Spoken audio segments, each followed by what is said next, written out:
Omniscient Reader's Viewpoint by Sing Shong. Chapter 373. 50 Years Later. Part 1. For days passed by since we arrived on the Isle of Reincarnators. I confirmed through Omniscient Reader's Viewpoint that other companions had completed their Middle Island scenarios and were ready to tackle the next one. Currently, I was staring at the screen of my phone. 3 Ways to Survive in a Ruined World, Final Revision, .txt. It was possible that the epilogue I so wished to read was waiting for me at the end of this text file. Was that all? If luck was on my side, I might even discover some information on the current third regression turn, too. The guideline that told me how to act and how to clear upcoming scenarios in order to reach the perfect ending might be there. However, if the end of the story is tragedy? If, by any chance, the final revision bit implied that it'll no longer change? Are you really capable of changing it? What if the action of me reading this thing only sets the ending in stone instead? Kim Dokja. I raised my head to spot Han Soo-young, bandages wrapped around her left hand, staring back at me. She was the only other existence remaining in this world who read the ways of survival, besides me. If she was in my shoes, how would she react?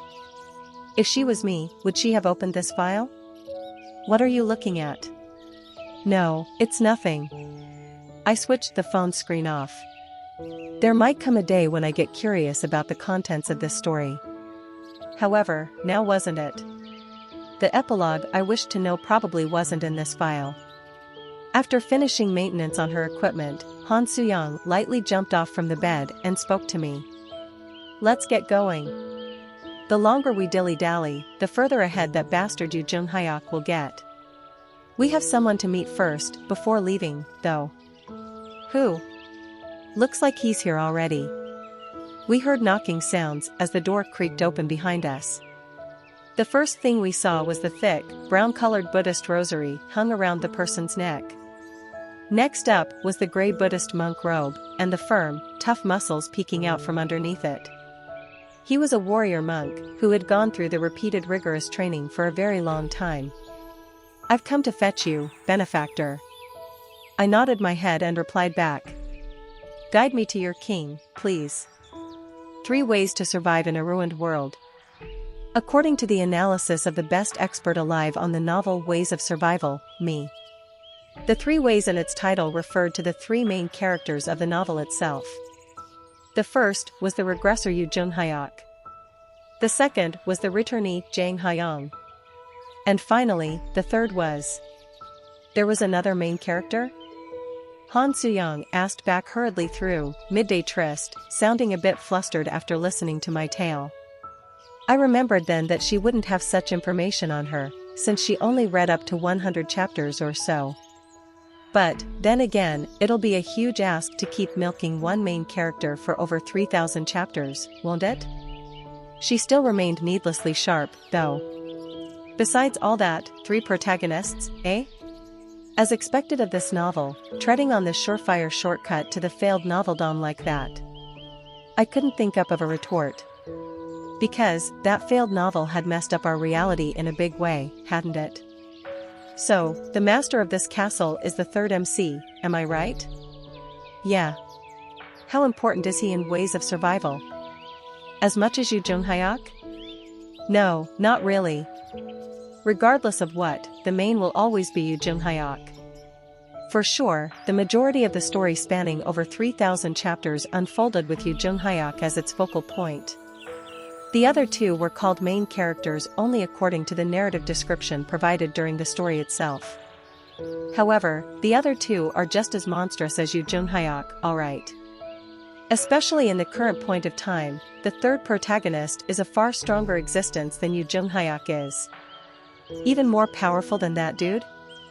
I nodded my head while scanning the empty meditation chamber around us. This was where the reincarnators would perform penance and cleanse themselves, a chamber designed to soothe one's mind, fatigued and frayed by experiencing many cycles of samsara. I could hear the recitation of Buddhist scriptures coming from here and there, but couldn't see the king anywhere. Where's the king of reincarnators? The king is already with us. But, all I see are the baldy monks, though? Han Suyong's words were countered with an emotionless reply from the warrior monk. He is everywhere, yet at the same time, nowhere. I'm sure you didn't bring us here to crack jokes. He does not speak to those who lack the qualifications to see him. How amusing. Is that your way of bringing up the next topic of conversation? Replied Han Suyong, as the corner of her lips curled upwards. I silently observed the expression of this mysterious warrior monk for a while, before opening my lips to speak. If your king is everywhere, then that means anyone can become the king, doesn't it? G3ing. The unbreakable faith, held in my hand, cried out sharply, and at the same time, the illusory sword light shot out towards the Adam's apple of the warrior monk. Suchachachuchit. As if an invisible wall was blocking it, the blade's tip pouring out powerful magical energy came to a dead stop right in front of the warrior monk's nose. He grinned and spoke. You've settled on a rather provocative solution. You're correct. Anyone can become a Buddha once they become enlightened. His mantra reverberated throughout the space itself. True voice mantra. I withdrew my sword and observed the warrior monk once more. An ethereal, subtle aura was oozing out from his entire body. His irises were now dyed in pure white, and within them, the shadow of a mandala spun anti-clockwise. Most likely, this warrior monk was one of the countless incarnations the king of reincarnators operated. However, you won't be able to continue on with the scenarios in that fashion forever. Oh, the apostle of who carries the weight of salvation. Please, don't speak as if you're aware of all my methods. I no longer thought of Ways of Survival as a mere novel, and I definitely didn't see my companions as simple characters of it, as well. That didn't mean that I would never utilize the information already in my possession, though. It's a pleasure to make your acquaintance, the guardian of Mandala. Even though the fourth wall was active, I was still subjected to a considerable oppressive force. The friendly status in front of my eyes wavered around gently. The true appearance of the formidable being slowly materialized behind the warrior monk to our observing eyes. There he was, the ruler of the most ancient stratum of darkness in existence. Even if it were Metatron of Eden or the highest-ranked demon kings of the demon world, none of them could contend against this being within this island. The fourth wall is quivering its non-existent eyebrows. Wall that decides samsara is showing an interest in you. Suchachachuchit. Zhang Haiyang's unidentifiable wall, Metatron's wall dividing good and evil, and finally, the third wall, the guardian of Mandala, was the owner of the wall that decides samsara. I see that it's the fragment of the final wall. I'm guessing that Nirvana is trapped inside it? You're correct. He was a child who could have become a good bodhisattva. Unfortunately, he met you and had to leave my path of Buddhism. Well, I believe that the person in question feels satisfied. It was around there that Han Suyong butted into our conversation. Hold up. By any chance, are you the Buddha? The Buddha? There are many different types of Buddhas in this world, and I'm merely one of them. Han Suyong now carried a dumbfounded expression on her face. But then again, her reaction was wholly understandable, considering that a constellation claiming to be the Buddha had made his entrance. This Buddhanim carried a gentle smile as he spoke to me. I've watched your stories for a very long time, dear Bodhisattvas. But, I don't remember receiving your sponsorships before. There are those constellations who would reveal their gazes and flaunt their authority, and there are also those whose existence is a mystery. The true Buddhist offerings aren't in the forms of sponsorships, but through simple but meditative contemplations. You sure can dress up the fact that you've been watching the show for free. Alright, then. What is that you want from me? What I want? Do you believe that this self wishes something from you, dear Bodhisattva? I shifted my gaze over to the giant bell, located in the middle of the meditation chamber. A small soul wrapped in a blinding light was inside the bell, made out of transparent material. I already knew whose soul that was. You've decided to reincarnate using SSI. Even though I didn't request it of you. You have invited us here and allowed us to recover. Again, even though I didn't request for your aid. Those are simply a part of one's path to attain Buddhahood. There is this lesson I've learned while dealing with constellations until now. And that would be, there is no constellation in this world who doesn't expect anything in return when helping you out. Dear Bodhisattva, you have arrived at a rather hasty conclusion. Only the one placing faith in the exceptions of everything can discern the end of the scenario. I wordlessly glared at the warrior monk, before pointing at the bell in the center of the meditation chamber. I addressed the monk. Don't confine the incarnation you Sangha to this island, please. She is far more valuable than you can imagine. All beings reincarnating on this island will become a part of the island. I shook my head. Like what you said just now, there are exceptions to everything, aren't there? She'll be able to pick up after where Nirvana left off. Make incarnation you Sangha your new Arahat. The Arahat, or the Seekers of Truth, were not shackled to the Isle of Reincarnators, and were free to roam the worlds of scenarios and continue to experience the cycles of reincarnation. I'm willing to make the deal with you when you do that. Making a deal, is it? Do you believe that you know what this self wishes for? Isn't it to stop the great war of saints and demons? A futile attempt, that is. This self does not hold any interest in the contradictory fables such as good and evil. Even when those contradictory fables are about to make an unholy mess out of your island? As if he found this topic rather amusing, the eyes of the warrior monk arced rather elegantly. The guardian of Mandala was neither on the side of good nor evil. If I were to describe it in words, then he was an existence far closer to nothingness. So, there was just no way that such a being would welcome the authorities of good and evil growing larger within his territory. I'll try to stop the great war of saints and demons. Do you believe such a thing is achievable with your power? My fables replied in place of me. Great fable, demon world spring, is bellowing out. Giant fable, torch that swallowed the myth, is growling menacingly. The air in the surroundings began trembling unstably as the two great fables revved their engines. If my guess was correct, then the guardian of Mandala wouldn't be able to reject my offer. Because he couldn't take part in the upcoming great war of saints and demons, that's why.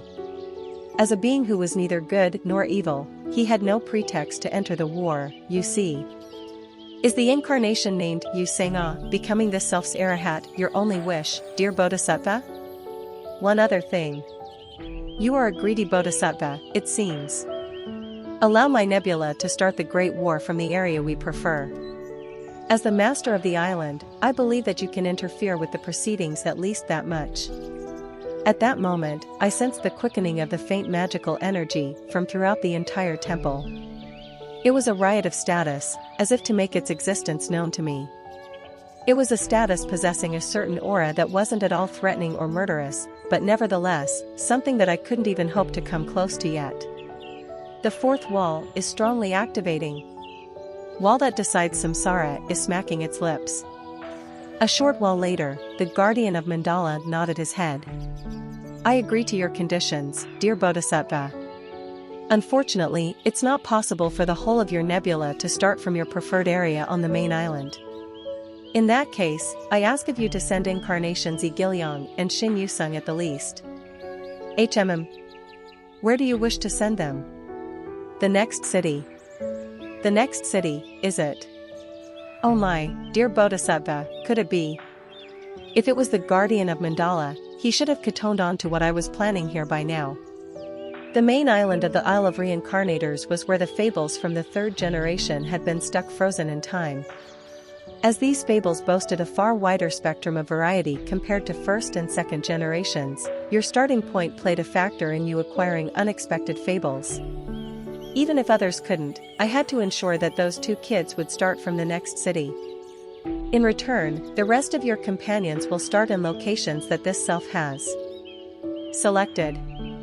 Understood. Han Suyang, standing next to me, silently observing the unfolding situation until then, sent me a probing glance after hearing my reply. Hey, you. What will you do if this baldy monk sends us to a weird place? The warrior monk saw us get into a bit of argument and a strange smile suddenly crept up on his lips. Dear Bodhisattva, this self truly enjoys watching your story, but unfortunately, the fables you have accumulated so far is simply too inadequate to contend with other nebulas participating in the great war of saints and demons. Maybe she felt a bit triggered by the word inadequate. Han Suyang began to retort in a snarky manner. Looks like you haven't heard the news that we smashed apart Olympus not too long ago. The fables dear bodhisattvas have accumulated are indeed peerless, but they haven't experienced the trials and tribulations of time itself. In the next moment, both Han Suyang's body and mine were suddenly wrapped up in bright light. Constellation, Guardian of Mandala, has agreed with your transfer to the next scenario. Transfer to the next scenario has begun. So suddenly? I was taken by surprise a little, but quickly regained my bearings. Finally, I was heading towards the location of the third great fable that'd complete the climax. Most likely, my other companions were in the middle of transferring, just like me. I shifted my head to find Han Suyang looking up at me. Kim Dokja. I reflexively extended my hand towards her and replied. Do your best. I'll try to find you as soon as possible. Yeah, right. The moment Han Suyang's fist bumped into mine, she was completely enveloped in bright light. As I watched her figure disappear, I became aware once more that she had become my comrade for real. Like back when Yu Junghyuk said it, Han Suyang had become an indispensable existence for me to reach my desired conclusion. On my way to this place, I ended up owing her a lot. So, it was time that I pay my debt. However, Kim Dokja then had no idea. It was also in that very moment that the screen of my phone began glowing brightly, as well. Words from a page I didn't recognize began rising up line after line in front of my eyes, as if to foreshadow an ominous future. He didn't know that, by the time Kim Dokja got to meet her again. No, hang on a minute here. 50 years had passed by already. What the hell? Chapter 374. 50 years later. Part 2. 50 years? What the hell was that all about? As my vision grew blurrier, I caught the smile floating up on the warrior monk's lips. Oh, dear Bodhisattva. Please, try to endure time itself. Transfer to the main island has begun. While that decides Samsara is investigating information of your fables. Investigation has concluded. The scenario location for you and your comrades has been decided. This was the very last message I heard before losing my consciousness. Sub-scenario, genre selection, has begun. Ricardo stared into the pitch-black liquid filling up his transparent cup and recalled the memories of the distant past. Even if you train for 50 years, it'll be difficult for you to become a royal court mage. That was back when he first started learning magic. You don't seem to possess the suitable constitution to become a scholar. That was when the #1 scholar in the Coincidental archipelago came to tutor him. Your hands are not suited to holding a sword. And that was back when he grabbed a sword for the first time in the Royal Swordsmanship training grounds. Some lives are like that. What's important is to never fall into despair and continue to strive forward, son. Ricardo's father, Virchin von Keixenix, said those words. That couldn't console him, though. A man who had no talent nor desire to do anything wouldn't be consoled after hearing those words, anyway. Even with no talent, he should strive forward regardless? What would he become if he continued to live on like that, anyway? Ricardo drank himself into a stupor every single day. He hung around with the archipelago's worst hooligans and did drugs. He even became addicted to gambling and squandered away the fortunes of his family, too. He even fell in love. Once upon a time. She was older, and the most beautiful woman in the entire archipelago. Unfortunately, even that had to end after she married his oldest brother. Ricardo stared at that black liquid and muttered to himself. I'll just kill myself. That resolution was the first time he swallowed the brave pill in his life. He lightly grasped the cup, and as if drinking wine, he emptied its contents in one go. Its effect manifested itself not too long afterwards. His complexion became dark and lifeless, and his arms faltered to the side with no energy. And exactly 4 hours later, someone else opened his eyes in Ricardo's body. Besides Ways of Survival, I had read quite a few other stories. When I was young, I read those great works of literature my mother recommended, and after I grew up a bit, I began selecting books on my own volition to read. As an aside, the very first web novel I read began with its protagonist harping on about his misfortune while dying before waking back up again. Just like now. Blurg. Your Highness. Prince Ricardo. Are you all right, my lord? Someone was patting me on the back, and I vomited out the contents of my stomach for a long time. I wiped my mouth and raised my head only to discover a mirror. The handsome face reflected in it was pale and charmingly attractive. It was definitely my face, but something felt unfamiliar about it. Who was I? Ricardo. You probably know this already, but I'm not a prophet. No, I am as far removed from such a being as you can get. I'm not the demon king of salvation. I'm also not the king of a kingless world. I am 28. No, wait. I was 28, and I was an employee of a game company. My hobby was reading web novels. Your fables are resisting against the great fable that sets this world's view. Exclusive skill, the fourth wall, is strongly activating. I slowly closed my eyes before opening them again, and was immediately overcome with the sensation of the world separating itself from me. The fourth wall has impeded your character immersion. Due to the effect of the fourth wall, your ego has been fully retained. Probability of the island is suspicious of your preferential treatment. I was greeted by the feelings of an unfamiliar body. This one didn't belong to me. I am Kim Dokja. My consciousness returned to me in full, and the chain of memories was organized in an instant. I was participating in the Great War of Saints and Demons scenario, and had just entered the main island. It was awash with the various spectrum of third-generation fables. Different fables created different genres of worldviews, and the one right in front of my eyes was body possession. Suchachichachit. A term not aligned with the worldview has been spoken. Penalty will be imposed.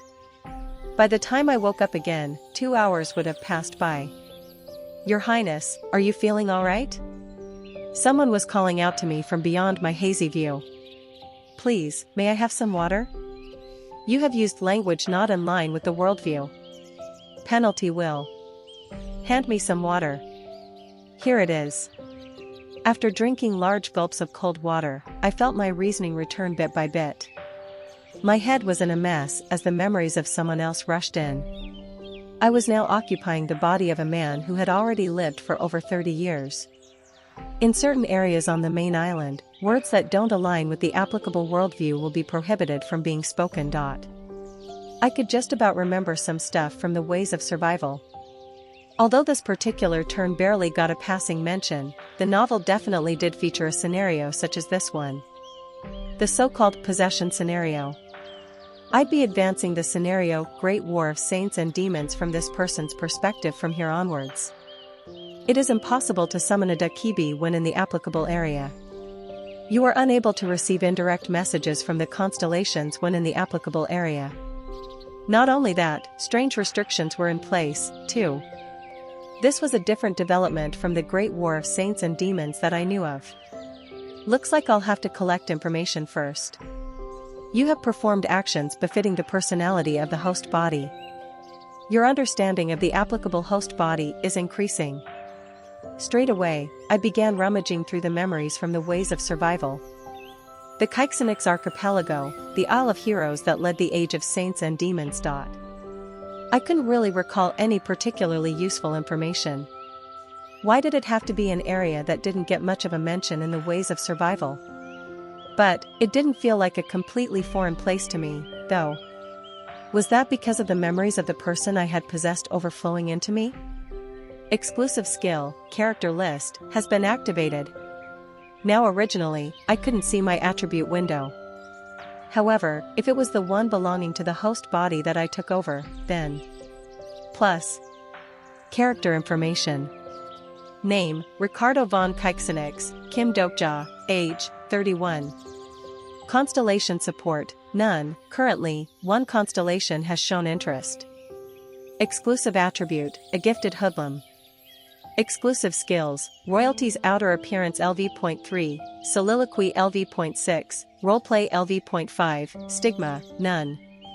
Overall stats, physique LV10, strength LV.10, agility LV.10, magic power LV.10. Overall rating, the person you have taken over is the fourth prince of the Keixenix archipelago.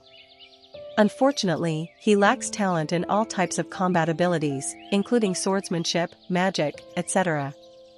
Asterisk currently afflicted by abnormal status condition, possessed. Plus. Why was I stuck inside such a guy's body? The scenario's message definitely told me that I'd occupy a host related to me. However, what did this wastrel prince have in common with me? Not only that, this dude's natural muscular stat was 10. The only thing similar between us would be our age, but even then. Your Highness, are you immersing yourself in roleplay once more? Roleplay? Last time, you were imitating our first ancestor. You're now wearing an outfit that I haven't seen before, Your Highness. You're dressed like the people from Earth's Chronicles, sir. I took a look at the mirror without thinking too much about it and spotted the familiar outfit. Bizarrely enough, all my equipment had been transferred along with my possession of the host body. I replied in a deadpan manner. It's an outfit of a certain demon king. A demon king, Your Highness? I reached into the coat's inner pocket, and fortunately enough, I could feel the equipment I possessed still in there. I took out my smartphone first. In order to acquire more info on this place, I needed to check the contents of the Ways of Survival. Suchachachat. The applicable item does not line up with the worldview and therefore cannot be used. Screw this damn penalty. The butler alongside me must have interpreted my actions in his own way, since he spoke as thus. Indeed, Your Highness, it'll be better to enjoy yourself for one last time. Soon, His Majesty will call for you. Well, then. Leaving behind those words, the butler went away from my side. And I was left all alone in this small room. Kim Dokja is lone ly. Right, it's a relief that at least you're here with me. I wonder what had happened to my other companions. According to the last message I heard, it was highly probable that they all ended up in the same area as me. For the time being, I switched the scenario window on. The backlogged messages rose up non-stop in my view. You have entered Main Islands, Keixenix Archipelago. Keixenix Archipelago is currently cut off from the Great War of Saints and Demons conflict region spacetime. You can advance to the Great War of Saints and Demons after solving the applicable area's sub-scenario. I'd probably have to raise an army here and participate in the Great War of Saints and Demons. Meaning, this place would serve as a foundation to enter that war. You can't view the information on the scenario yet. The plot of the applicable scenario will change according to the route you have chosen. The route I've chosen? No, hang on a minute. At least I need to know what the conditions for failure is, so I can. You won't fail the applicable scenario as long as you do not die. Now, this kind of situation would be my first. In any case, I wouldn't fail this scenario as long as I stay alive, was that it? I sat down on the bed and calmly organized my thoughts. My name in the current worldview was Ricardo von Keixenix. As this scenario was built upon the basis of possession, I had to perfectly carry on acting like the prince I took over. My current priority should be to search for the other members of Kim Dokja's company. It was highly possible that they were possessing other people like me, so only after I find them would I be. Your Highness, are you in? It's Knight Bilston. Just as I began thinking, someone knocked on the door. The Knight Bilston framer, if Ricardo's memories were correct, then that guy was supposed to be my escort knight. His Majesty is calling for you, Your Highness. The moment he pushed open the door to enter the room, I was immediately taken over by this unexplainable feeling. The person standing before me was a knight boasting white mustache in his early 40s. Without a doubt, I should have been unfamiliar with his appearance. But then, your fables are reacting towards the applicable individual. Exclusive attribute, scenario interpreter, is displaying its effect. The knight's face was changing bit by bit. JSSI. A voice that I really missed entered my head, even though it hadn't been that long since last I heard it. Back when I was still in the military, there was an incident where I lost a spent cartridge. The fable accumulated within the man was talking to me right now. Words that lost the majority of their strength were desperately pleading with me regarding something. I told myself to never lose one ever again. I knew the owner of that particular fable well. Hyansong SSI? When I spoke up, Hyansong stared back at me. Applicable individual does not understand your words. It is you, isn't it? Hyansong SSI? Applicable individual does not understand your words. Applicable worldview has recommended that you perfectly act according to the role you were given. Hyansong, staring at me with vacant eyes, soon formed an awkward grin and replied back. Hyansong?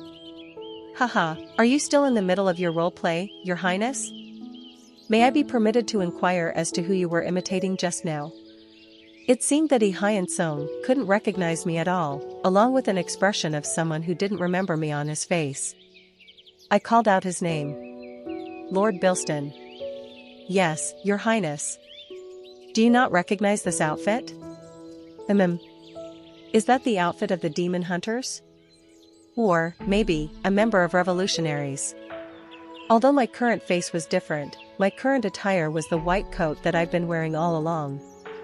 If this man was really Hyansong, there was just no way that he'd not recognize it. But the fact that he still failed to do so could only mean exclusive skill, character list, has activated. Plus. Character information, name, Bilston Framer. Age, 43. Constellation support, none. Exclusive attribute, loyalty, an honorable knight. Exclusive skills, rapid reaction force LV.8, Kingdom's Royal Swordsmanship LV.8, stigma, none. Overall stats, physique LV.80, strength LV80, agility LV80, magic power LV80. Overall rating, once upon a time, there used to be two souls living within this body. He was a knight of the kingdom, and at the same time, a shield of someone else. The shield waited for his master to appear. He waited, and then waited some more. Finally, the master of the shield has appeared after a long wait, but the shield can no longer perform its role anymore. Plus. While reading the explanation in the attribute window over and over again, I recalled the invincible fist, Yu Hosong's warning. When you get to the main island, be careful of the great fable. If it's a great fable, I think I can control it now. I didn't mean it that way. You will end up fighting against a great fable itself when you get there. Only then did I understand the meaning behind those words. I raised my head to sense the movement of a gigantic probability encasing the entirety of the archipelago. Something was staring at me. Something that was neither a constellation nor a demon king. Great fable, Keixenix archipelago, is avariciously staring at you. I clenched my fists and bit down on my lip. The still oblivious Hyansong continued to mutter to himself in the meantime. If it's not the revolutionaries, then maybe, another kingdom's. The Hyansong that I knew had been swallowed up by this world and disappeared already. Chapter 375. 50 Years Later. Part 3. While on our way to the audience chamber, I continued to engage Bilston in conversation. Sir Bilston. By any chance, have you lost anything recently? Maybe often, as well? For instance, an empty cartridge. Pardon? A term not fitting the worldview has been used and therefore, I mean, such as misplacing a portable magical explosive. Your Highness, do I look like such a pathetic fool capable of doing that? I just couldn't think of what to say here. When looking at that stiff walking posture or the firm pectoral muscles, or even that slightly dopey expression on his face, this guy was definitely Hyansong, but But, according to character list, he was not him, but the character of this world setting, Bilston Framer. I reread the overall rating portion at the bottom of the character list. Once upon a time, there used to be two souls living within this body. He was a knight of the kingdom, and at the same time, a shield of someone else. The knight of the kingdom bit must be referring to Bilston Framer, while the shield bit must be referring to Hyun Song. The shield waited for his master to appear. He waited, and then, waited some more.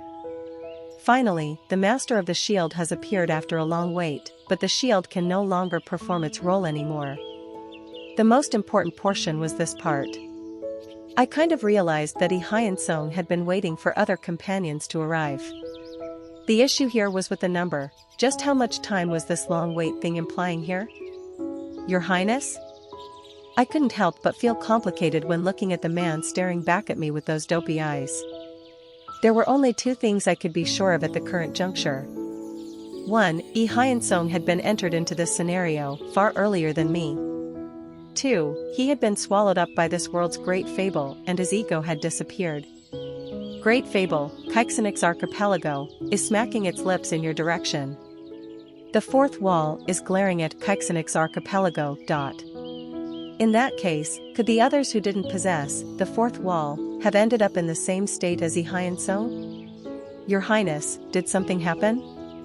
I wordlessly stared into Bilston's large eyes. This guy was definitely Hyun Song. But, could he really be called Hyun Song right now? I'm sorry, Sir Bilston. I beg your pardon? Why so suddenly? I must have put you through a lot of hardship. I know that it was difficult for you to protect me until now. I wasn't addressing Bilston Framer right now. I always used the excuse of being too busy and didn't take good care of you. Even though you have saved my life several times already. Hyun Song helped me out many times during our journey towards this scenario. I had enough chances to share a deep, meaningful, and personal conversation with him, but as it was the usual case, his spot in the queue continued to get pushed back under the pretext of me preparing for the next scenario. I believed that we understood each other without the need to say something. I believed that the fables we earned together could ably sub for us in that regard. And the end result of that was this. Bilston must have thought of something after he heard me, because he wiped his nostrils while shifting his gaze to the outside view. Your Highness, you really do possess a warm, gentle heart. Character, Bilston Framer, has been moved deeply by you. I wasn't trying to impress him, but someone else, though. Without saying anything else, we continued down the long hallway. Portraits of the previous kings lined up the walls of the hallway in sequence. The one that caught my eyes the most among them was a depiction of a lone man holding up a broken sword in the middle of a storm. The first ancestor, the Storm King Ulysses Caixinix I. I stopped walking for a moment and studied that painting. It has been my honor to serve you throughout my life, Your Highness. I turned my head around, and Bilston began telling his tale as thick teardrops formed around his eyes. He locked his gaze at the distant parapets of the castle and continued on. Can you still remember it? I almost lost you when you were around 7 years old, Your Highness. Just by recalling the sight of you precariously dangling on the castle's parapet still causes my heart to tumble to the pits of my stomach, Your Highness. Was that all? When you were 13 years old, you went to the lavatory and then...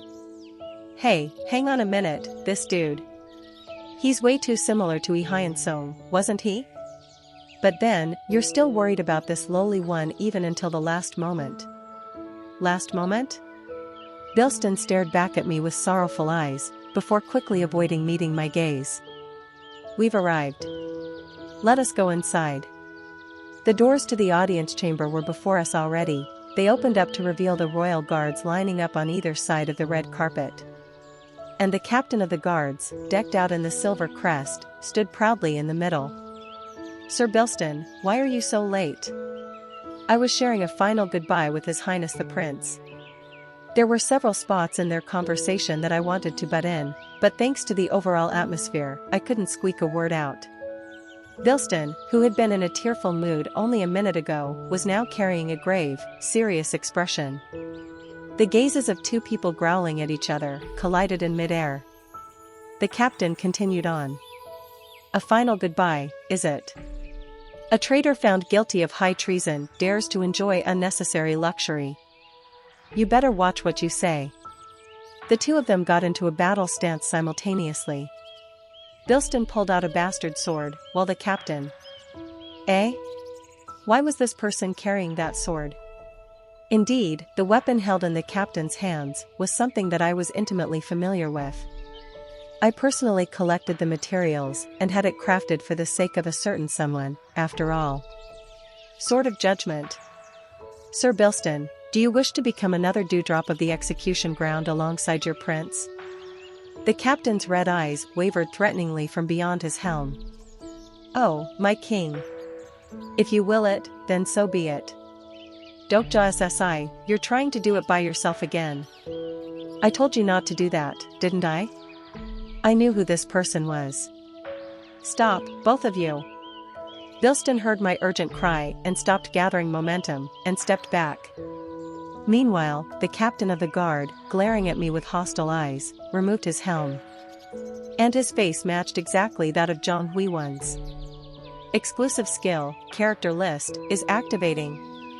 Plus. Character information name, Eric Stryker. Age, 37. Constellation support, none. Exclusive attributes, loyal servant, swordmaster. Exclusive skills, demon slaying LV.10, kingdom's royal swordsmanship LV.10. Stigma, none. Overall stats, physique LV.75, strength LV.80, agility LV.90, magic power LV.70. Overall rating, once upon a time, there used to be two souls living within this body. He was the guard captain of the kingdom, and at the same time, a sword of someone else. The sword waited for that someone to appear with the shield. He waited, and then, waited some more. Finally, the sword met the one he'd been waiting for after all this time, but he can no longer remember him. Plus. Bloody hell, even Zhang Huiwen was in that state, too? The captain, staring at me with quiet, still eyes, eventually spoke up. It seems that the prince is aware of the situation he is in. Guards, place the criminal under arrest. Under arrest? I was caught by the guards without a chance to resist. But then again, I couldn't fight back even if I wanted to, what with this body's average stats being only 10. I could see the guillotine beyond the lines of the guards. Only then did I realize why I was brought to this place in the first place. It was quite likely that this scenario would begin with my execution. Among all the novels I read in the past, there was this genre referred to as the so-called hooligan tales. The story usually went along the lines of the hooligan protagonist being born as the last-born child of a royal family or nobility, and he'd become a better person by going through all sorts of trials and tribulations. Now normally, most of those stories began in a similar way. The Keixenix royal family was ruined. Such as, the family being ruined even before the start, and the ruler of the archipelago died after being stabbed by the dagger of his most trusted advisor. And he'd fall into moments of mortal danger after his parents and best friends were killed off.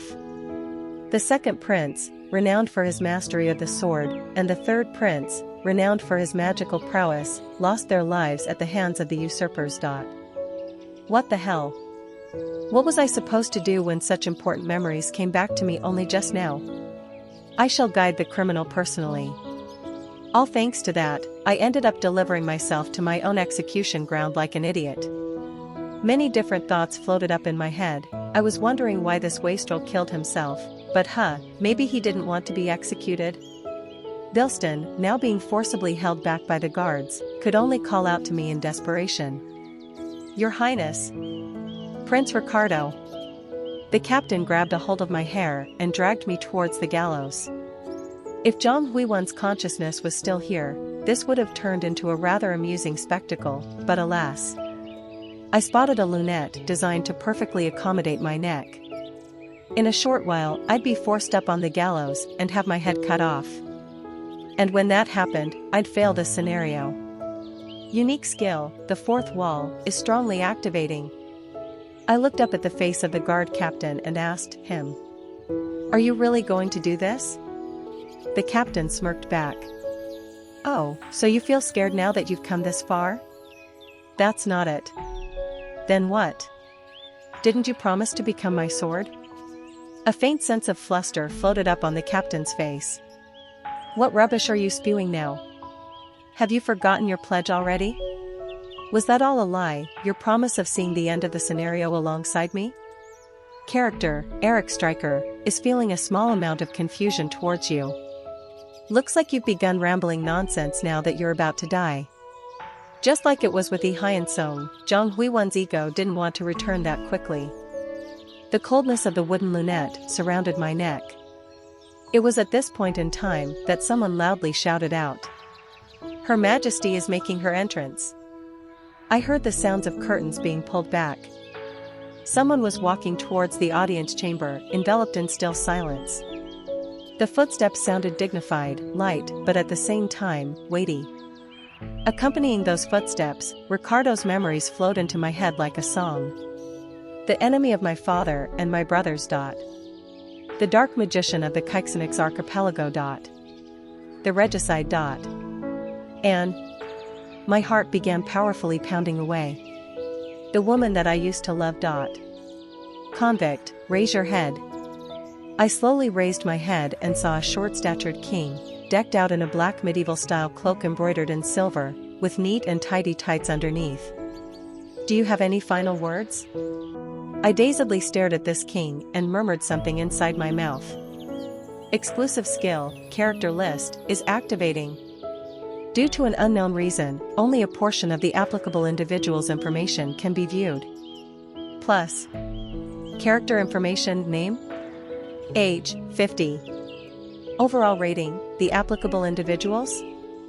Overall rating is still being prepared. Plus. The info on the king didn't show up properly. However, her face looked to be in her early 20s, no matter how hard I looked. I stared at the face of this king, the one that couldn't be the age as declared by the character information, for a long time. Both Yi Hyun-sung and Jong Hui-won were characters from the pages of The Ways of Survival.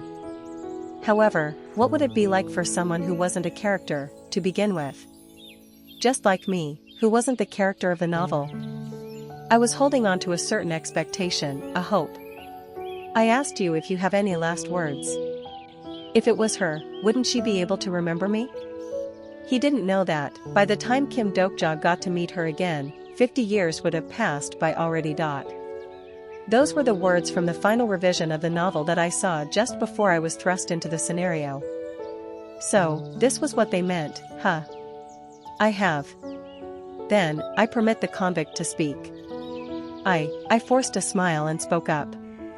"I'm sorry that I came so late, Suyana. Suchachachuchit." Powerful sparks wrapped around me from my declaration that didn't align with the worldview's probability. I had to say those words out loud, though. It was unknown how Han Suyang took my words, but she simply continued to look down on me without any movement whatsoever. But then, she slowly lowered her head and matched my eye level.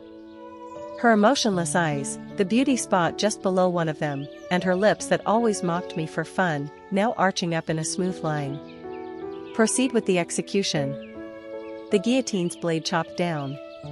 But, I didn't try to dodge it. I had my reasons, of course. Scenarios of the main island are all based off on the third generation of fables. If my thoughts were correct, then Ricardo Keixenix would not be killed off in this manner. Kaboom! One of the castle's walls exploded, and at the same time, the guillotine falling down was destroyed. I could see the broken blade of the guillotine through the gray dust cloud rising up. It's the revolutionaries. Protect Her Majesty, now. Amidst the chaos, I could hear the loud shouts of the royal guards. Soon, the audience chamber became the scene of pure pandemonium filled with pained moans and screams. "Damn it, it's the first prince. Stop him. You must stop him at all cost."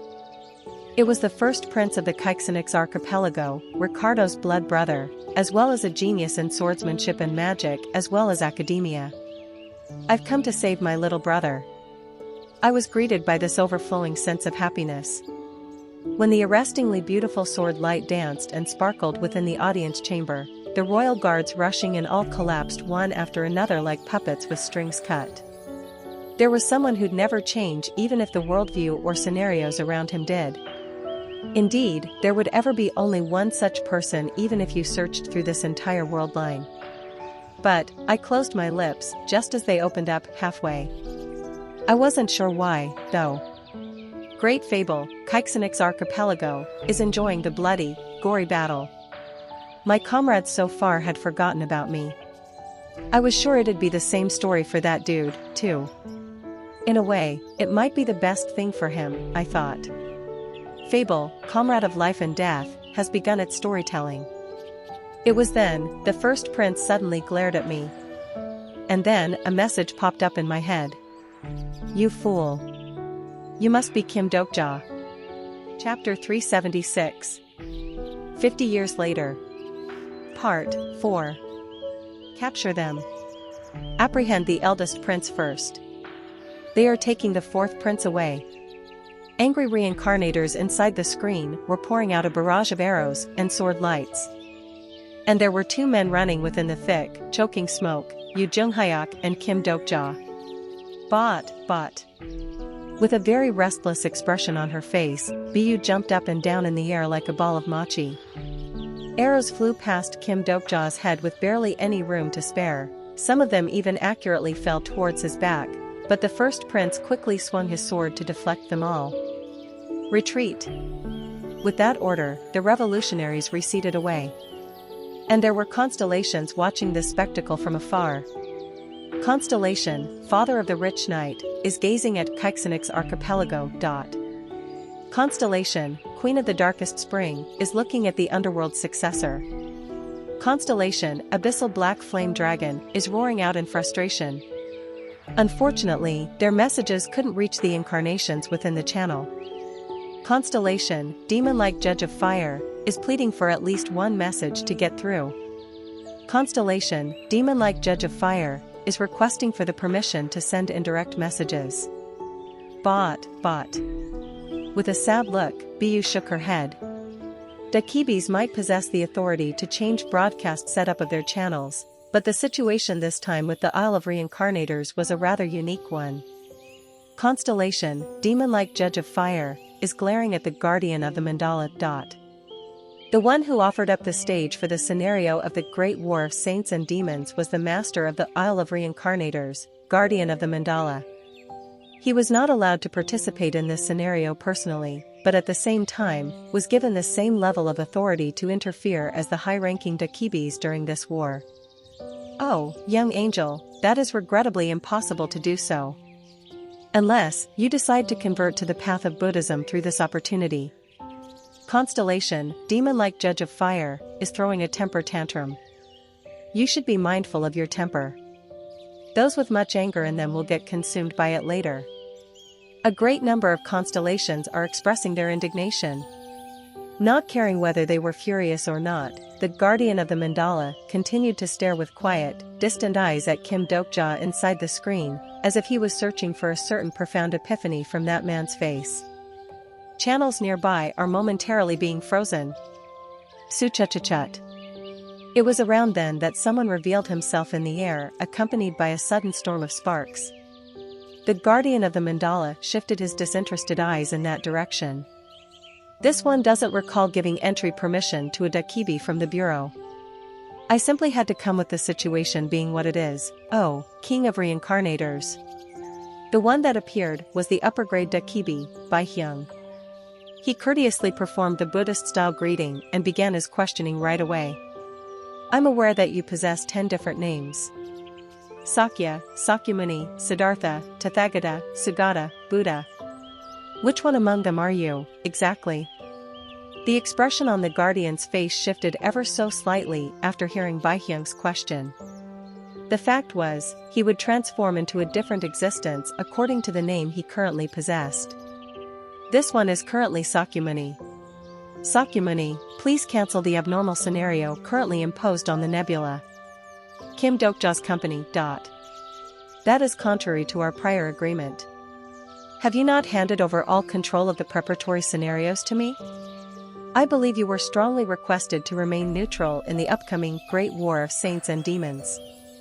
Baihyung's sharp gaze landed firmly on Sakyamuni. The warrior monk's eyes quietly held that gaze, and the mandala within them reversed their spinning direction. Well, this one isn't the first person to stop being neutral, it seems. Can you clarify that, please?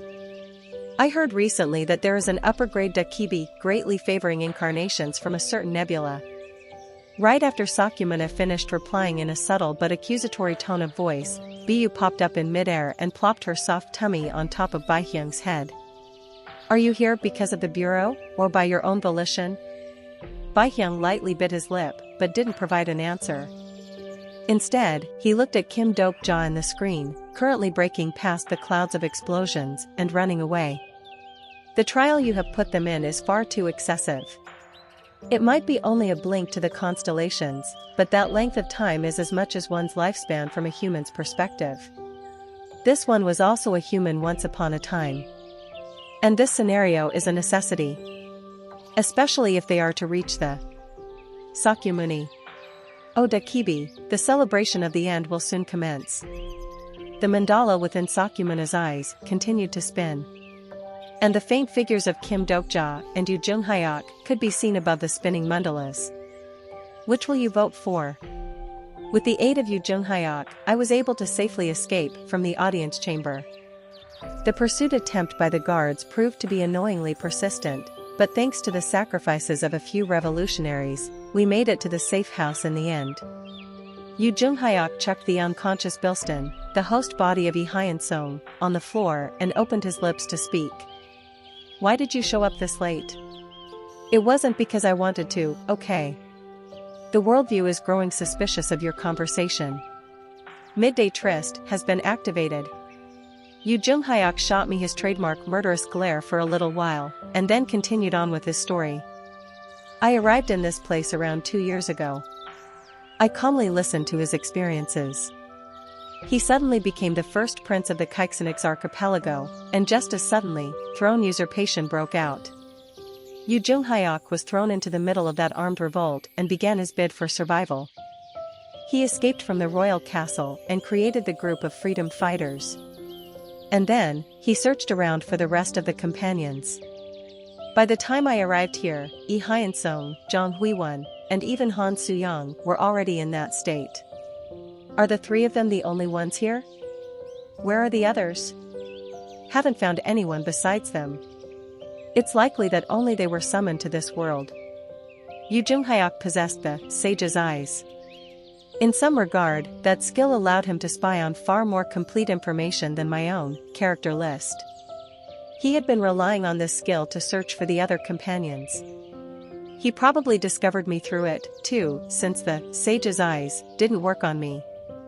I observed the still unconscious Lee Hyun-sung. Yu Jung-hyuk said he got here 2 years ago. In that case, just how long was Lee Hyun-sung trapped in this worldview for?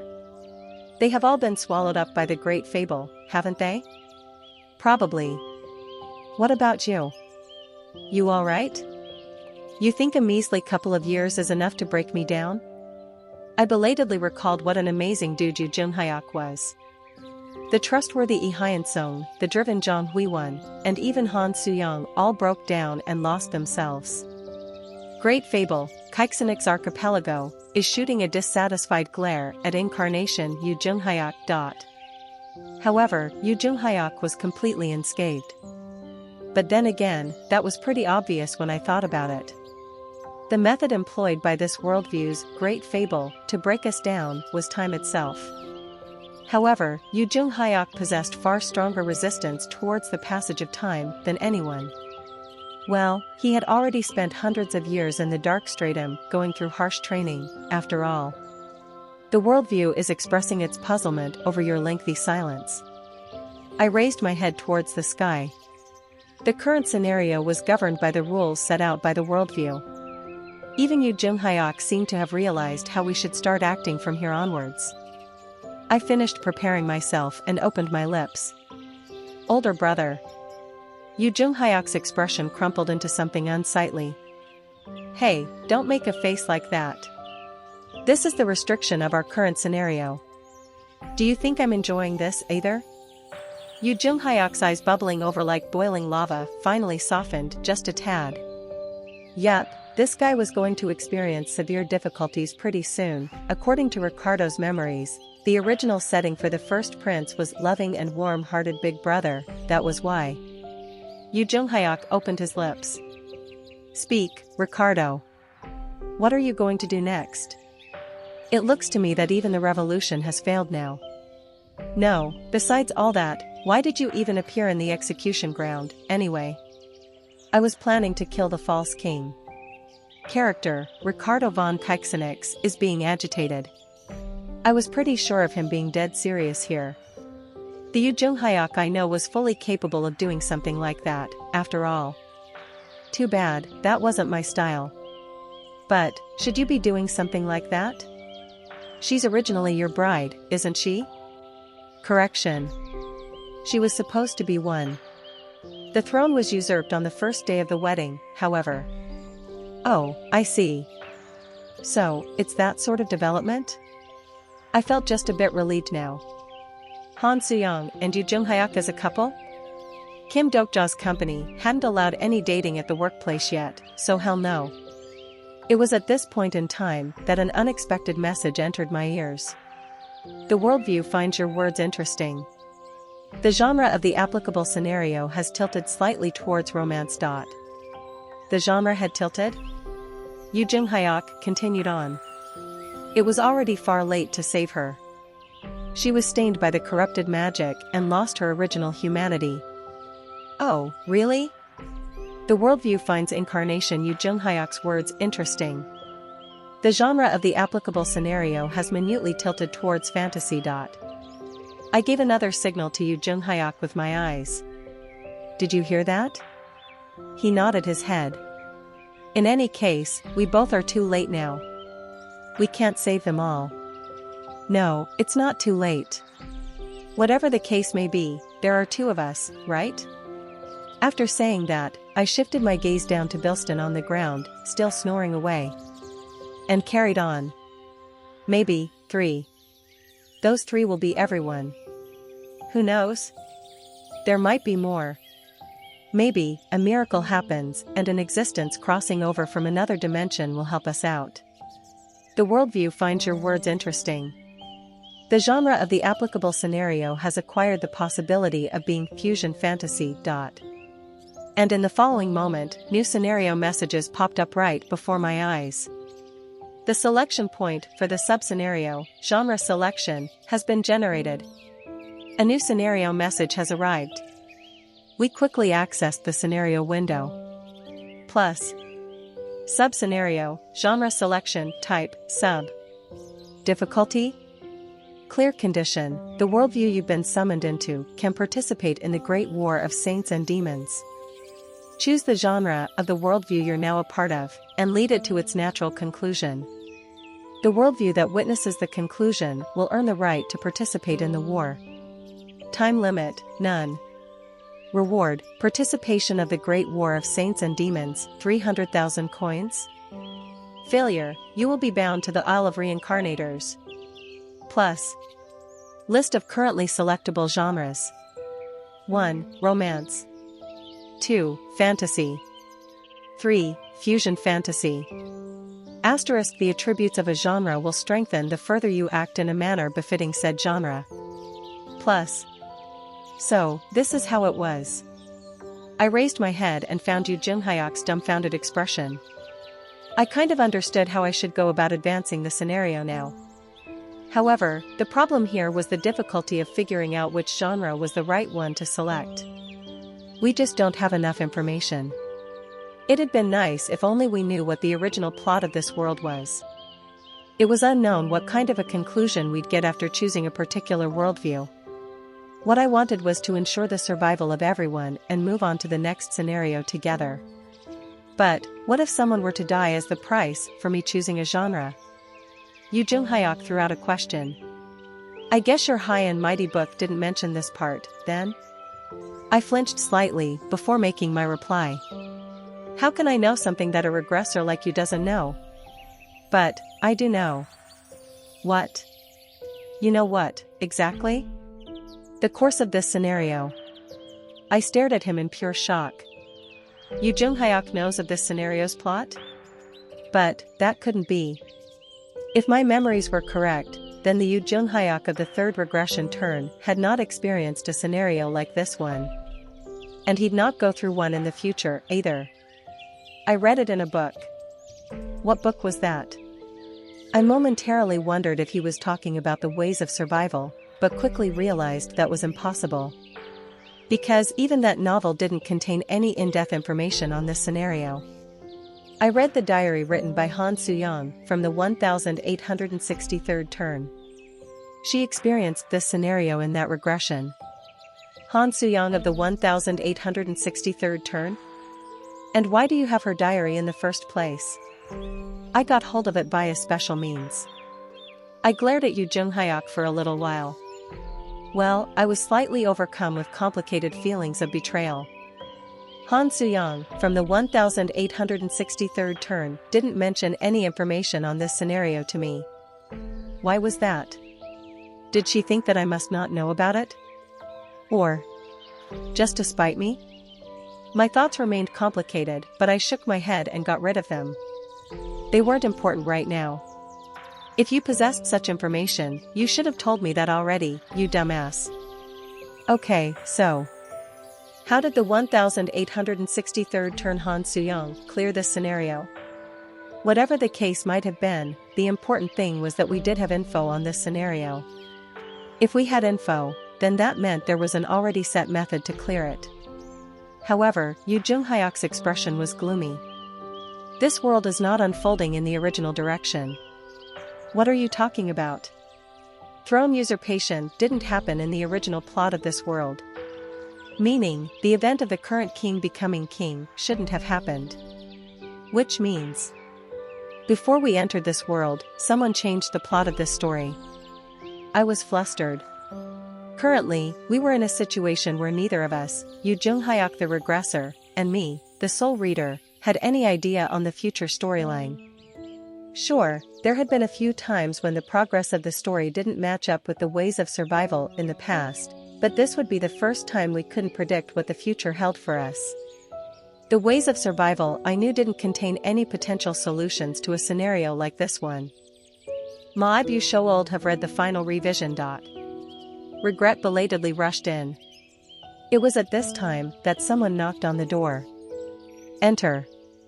Almost at the same time Yu Jung-hyuk issued his order, the door was pushed open and the revolutionaries entered. They brought along an older man, currently tied up by them. He says he's the secret envoy from the king. He wishes to speak to you, sir. The older man turned out to be the same butler who handed me water back when I first regained my consciousness after the possession. His beard trembled in fear, he sucked in deep breaths and addressed us. First Prince, and the fourth Prince. Her Majesty told me to give you a certain item. Specifically, Her Majesty from 40 years ago. 40 years ago? Yu Jung-hyuk and I exchanged glances. Meanwhile, the butler rummaged through his inner pocket and pulled something out. It was a certain book. 3 Ways to Survive a Totally Ruined Scenario, by the author Han Soo-young.